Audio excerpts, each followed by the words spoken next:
I have got two concerns.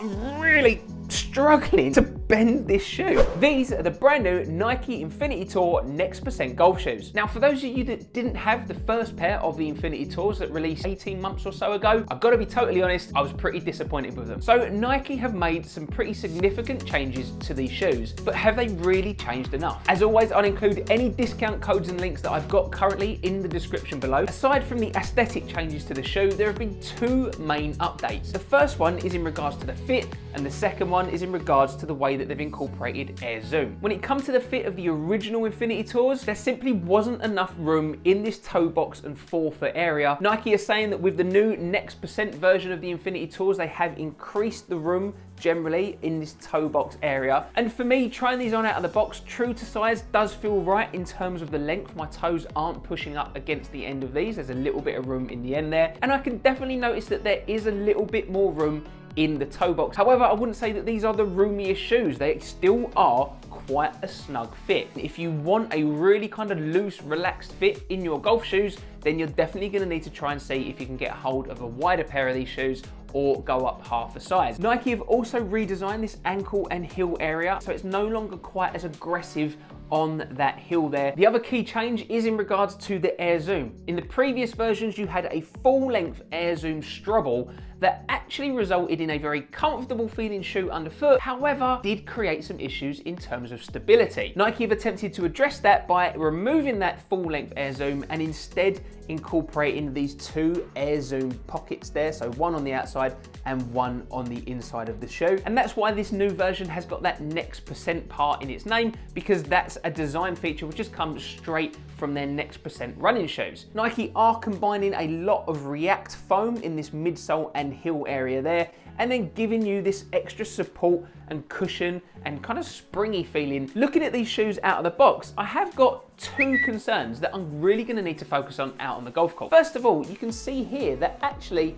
the outsole is pretty separate, both here on the outside as well as on the inside of the shoe. So is that going to be an area of weakness? Is this going to get damaged out on the golf course? It could do, I think. There is potential there, so it will be interesting to see how this actually holds up. I would have thought that you're going to get quite a lot of kind of mud and grass and elements caught up, and I just wonder whether or not that outsole is going to come away as you use it over time. My second thought is to the actual stability of the shoe. A lot of premium golf shoes that have a focus on stability are tending to put more dense materials here on the outside perimeter of the shoe. Here, you've got a whopping great Air Zoom unit. That's going to be really interesting to see whether or not you're getting enough stability with the placement of these Air Zooms right across the ball of the foot there. Something that you're not getting is flexibility. Like, I'm really struggling to bend this shoe. Now, generally, comparing that to other modern current golf shoes that have a focus on stability and performance, they generally have a bit more flexibility than that. So it'll be really interesting to see how comfortable these really are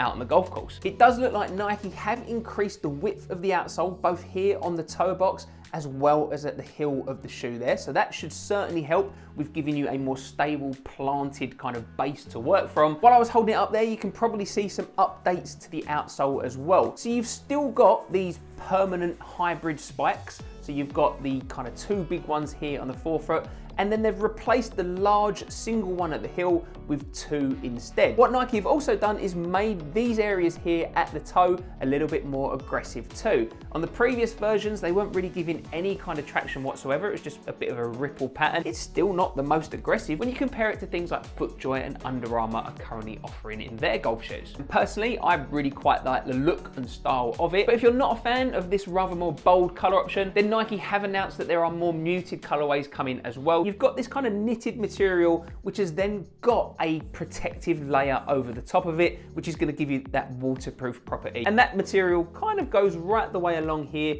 towards the heel. Then underneath the swoosh, you get a smoother material at the heel part there. And this section here is a kind of plasticky feeling, artificial leather. It does protrude a little bit more at the back, and it houses some of that padding as well. And then right on the heel of the shoe there, you have got a little Nike Golf logo at the back. Across the toe box, you have got a bit of a protective element as well, if you tend to kind of drag the front of the shoe there during your golf swing. As a nice touch, you have got the color accents on the laces as well that match with the shoe. And then underneath those laces there, you can see on the tongue, you've got quite a bold coloured logo on the front there. It just says Infinity Tour next percent. I'm really looking forward to getting these out on the golf course, so make sure you subscribe to my channel and hit that bell notification so you can get notified when I post my full review. Smash that like button if you've enjoyed this video, and if you're looking for something a little bit more casual from Nike Golf, then why not check out my first look at the brand new Jordan 1 Low golf shoes.